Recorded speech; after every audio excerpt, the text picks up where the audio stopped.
Hello, ladies and gentlemen, and welcome back to another exciting episode of Minecraft, the quest for all biomes. Well, guys, as you can see, we're at the top of this little map. Last time, we had to go and get our wings repaired and all of that, so yay, we did that. So, let's do the usual switcheroo into the other hand, the jumping off, and the launching. Alrighty, and we are flying. Alrighty, so we need to carry on now today, and we are going to be exploring the rest of this map, which shouldn't take too long, because there is not much of this map left. So let's hope it loads in a bit faster than what it has been, because oh my gosh, there's a mountain in front of me. I did not expect there to be a mountain in front of me that quickly. Oh my gosh, my heart. Okay, well, we can keep going. Okay. Talk about being free to knock into the side of a cliff. Yeah, guys, so today's topic is going to be free time. What do you guys do with your free time? Let me know. So yeah, I don't have very much free time because I work a lot. I do my job, but and I also am trying to make a living in other ways. So I have a lot of little side things going all the time. So I don't have like much normal free time to myself. But the free time that I do like to spend, I generally spend reading, watching other people's YouTube videos, or playing computer games with my friends. So yeah, I generally try and schedule that sort of activity though, so I can get it done. And it's usually like late at night for me, just because that's the most convenient time for all involved generally. Because I have a lot of friends from all over the world, so they it's most convenient. It's like daytime for them when it's nighttime for me, which is quite a strange thing. Yeah.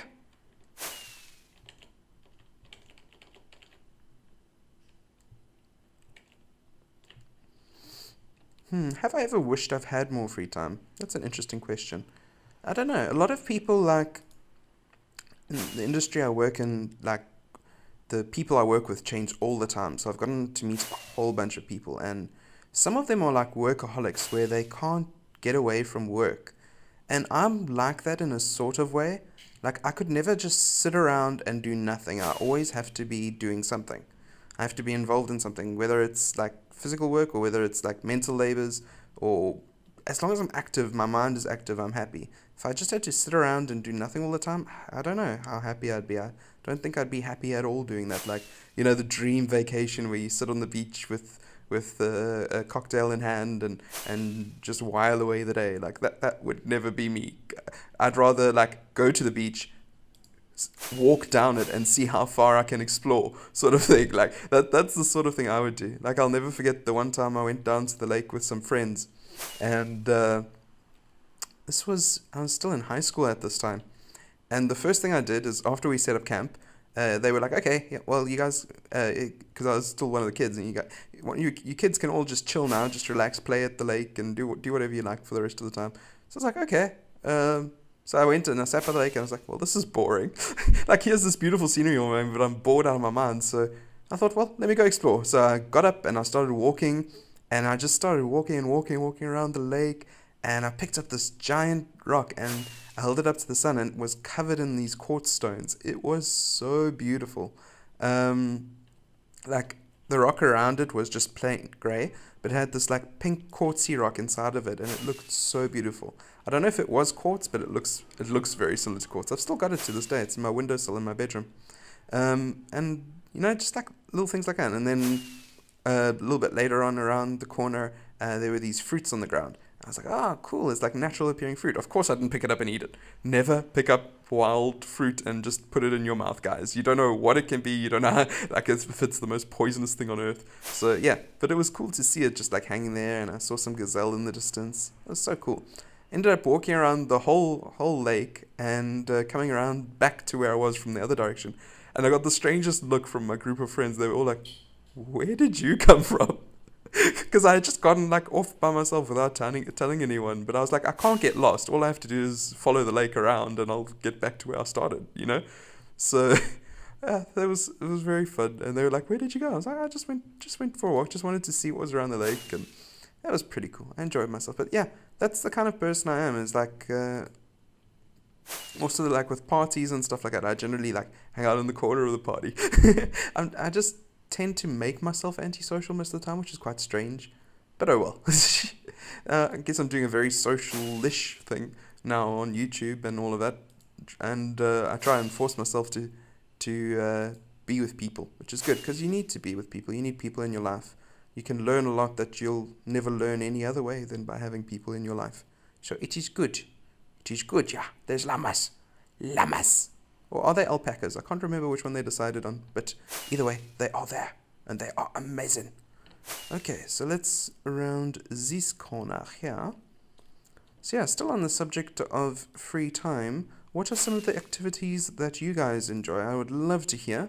Also, drawing was a huge thing before I started making that into one of my means of earning a living, is drawing. Now, these days, whenever I draw, I think, yeah, I could be drawing for my comic right now. I should really be doing that. I shouldn't just be drawing for free time.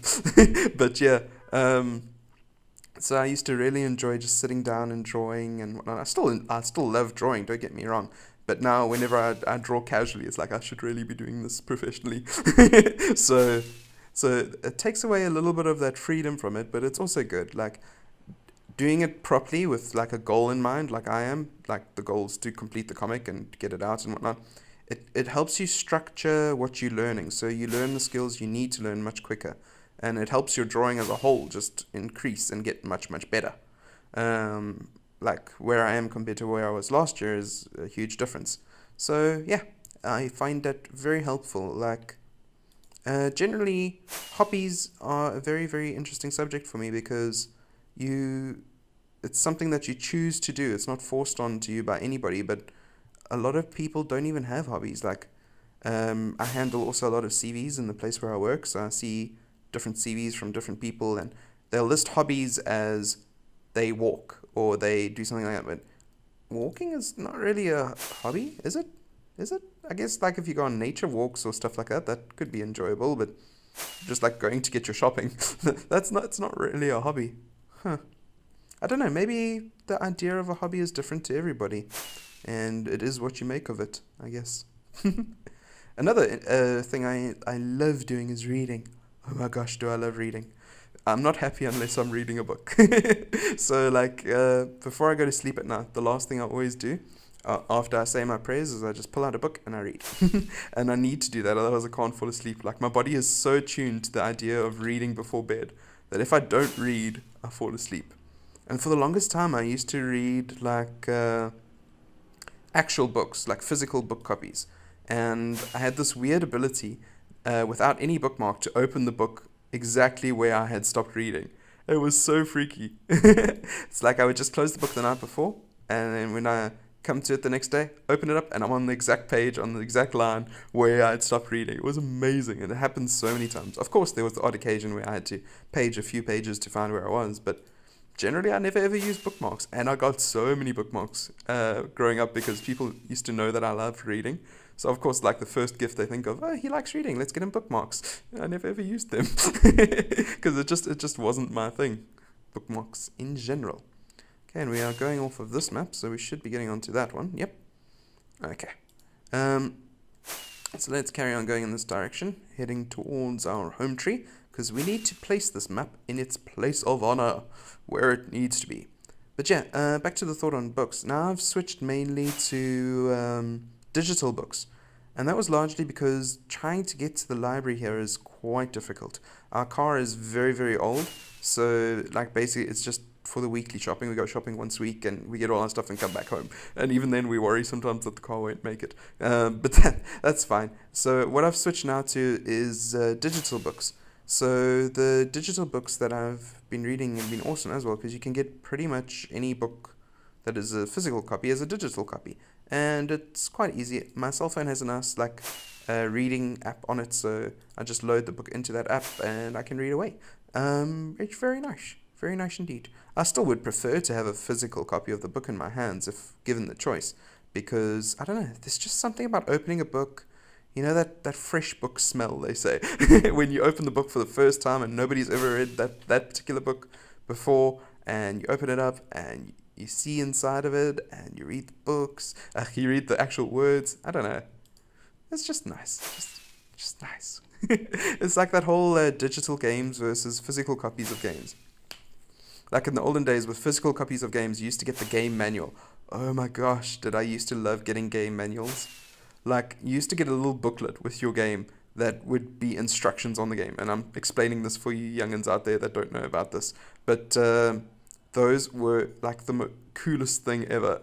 Because they would often have artwork from the game, and they would have like a little background story that you wouldn't get if you didn't have that particular manual. So it was so nice to get those and to be able to see glimpses into the game, and you'd have this physical thing that you could hold that helped make the game feel more real, you could say. I need to head up a bit. I have gone too far down.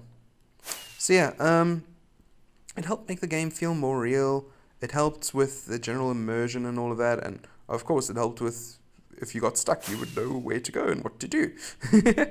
So there was that as well to it. And I must have headed way too far down. Interesting. Okay, but yeah, with the digital copy, you just don't get that, you know, with digital copies of the game. And now even with the physical copies, they don't hand out manuals anymore, which is really disappointing. I guess it's extra printing costs and paper and all of that, but it's just something nice, you know. It was so nice to get the game manuals. So yeah, with books, it's a similar thing, you know. You get to hold that physical thing in your hands. I wonder what makes that difference in your mind, that it's more real because it's actually in front of you. Makes you wonder if they'll ever get the whole digital world thing right, where you can go into a world that is like the Oculus Rift and all of that, and your mind will fully forget that it's not there. I've never actually gotten to try an Oculus Rift or a HTC Vive or Samsung. What is it? Don't even know the Samsung VR one. Is it just Samsung VR? Anyway, it makes you wonder if they'll ever get that fully right. If your mind will ever be able to make that disconnect. Oh wow, we went far down. Gosh, we went below the desert city. Wow. Okay, so we need to carry on up for quite a bit to get to our thing. Oh well, we're close now, because I just need to follow the river and the ships back, and we will get back home. I wonder, like, if you had to put this world for somebody else once I've built all the cities in it, and they went exploring, what they would think coming across these cities. Like, it would be quite cool to see. Somebody who's never watched this series before going through and seeing all of these places and getting their opinions on them. Yeah, we've done quite a few episodes in this series now, guys. It's been going for a long while. Alright, so let's hop on up here and come down and do a little pirouette twirl to land gracefully and gently. Alright, so we need to take this map and put it up. No, not that map. Come back. Is it this map? No. This map! Yay! There we go. So now we've got one more map square filled in. Look at that, guys. Looking so awesome.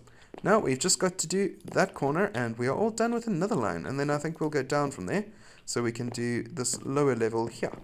Because we haven't really explored down here much.